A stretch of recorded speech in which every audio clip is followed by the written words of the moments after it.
Is telling me, I've got to get on the internet, I've got to get on the internet. And during those days, it was basically still pictures that took forever to, appear, and lots of writing. And I don't even type, so it was like not happening for me then. And then it just sort of went into high gear, and I started getting real excited about it. It's still pretty bad quality, but it's advancing, like every second, and it's just flying forward, and it's about the most exciting thing I ever heard of. And because the internet is like gossip. Whatever happens, it goes real fast, the good and the bad.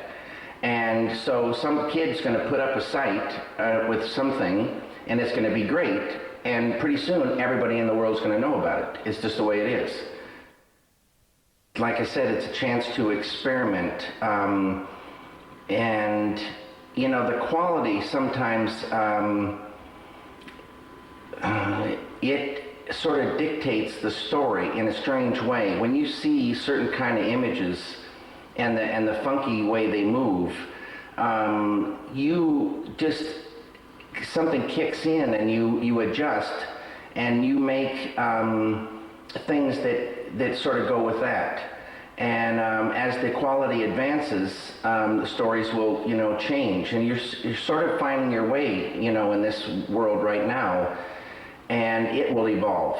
And but it's still storytelling, and it's still mood, and all the things. It's just a strange quality, that's all. It gives you a feeling that everything relates to everything, and when you have that feeling, you do something over here, and then it has repercussions of something over here. It's the most beautiful thing. And ideas just start whacking you, but first you have to set up the infrastructure, and that's sort of where I am now. It's a big, slow process in the beginning, but then as it gets going, we'll have our highways in place and shoot, stuff down them, and that's when ideas will start, going more.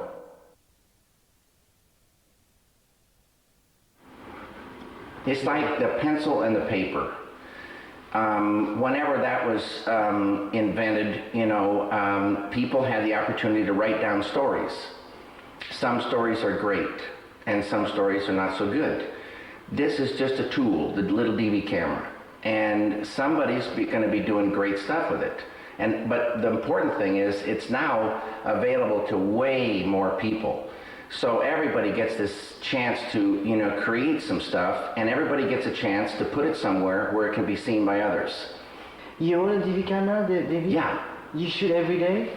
I don't shoot every day, but I shoot more and more and more, working toward every day, yeah. But I shoot little experiments.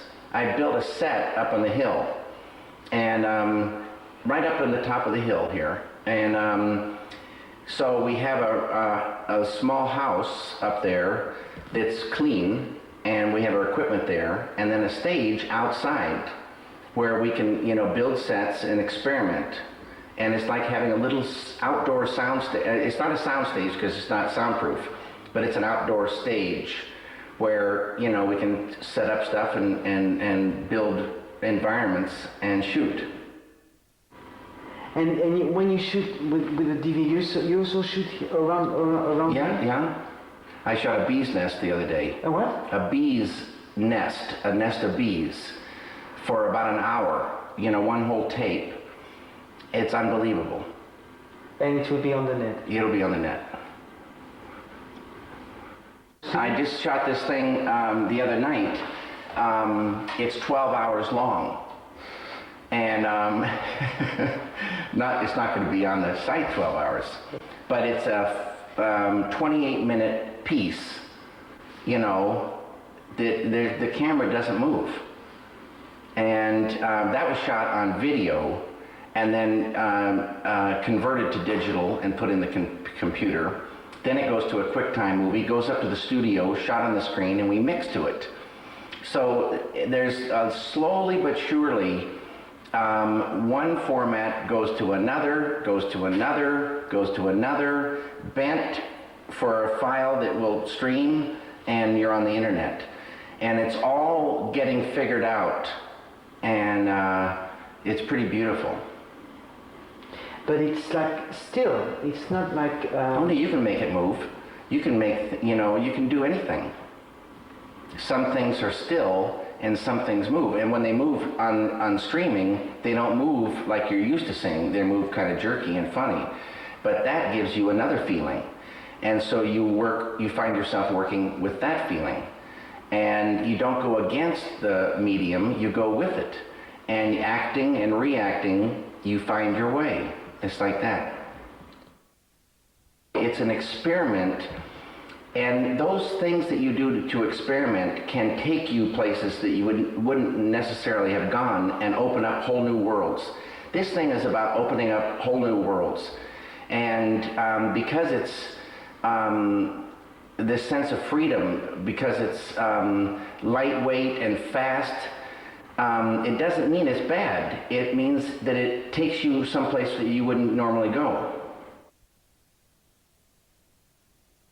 And see, on a feature film, the beauty of it to me is it has a beginning, middle, and end, and it flows.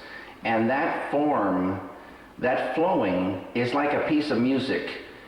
You don't stop a symphony in the middle and then start talking about it or interacting with the horn players or the bass player, It needs to flow because it's all built for certain, reasons to give feelings. Music and film also is so much like music. So if you interrupt it, it's killing it. Just like commercials. People get used to commercials, but commercials, then you have to interact, you have to build your thing so the commercials work for you. So, but on a feature film, the hardest part is to make it flow and pull you for 2 hours. That's a tricky thing. And it has to, all the parts have to be just right, or else the audience is out of it. We're entering a new age. It's not hype. It's not going to go away. It's too much fun, and it's too compelling because it's available to everybody. And it's not free, but it's available to everyone. I think the feeling is through chat rooms and emails, there's a sense of a community, and the community is, visiting, on the internet, and the community is getting bigger and bigger. And it goes sometimes singly or sometimes together to visit other things and talk about them and discover things. And it just going and going, and it's just there, and it's just starting.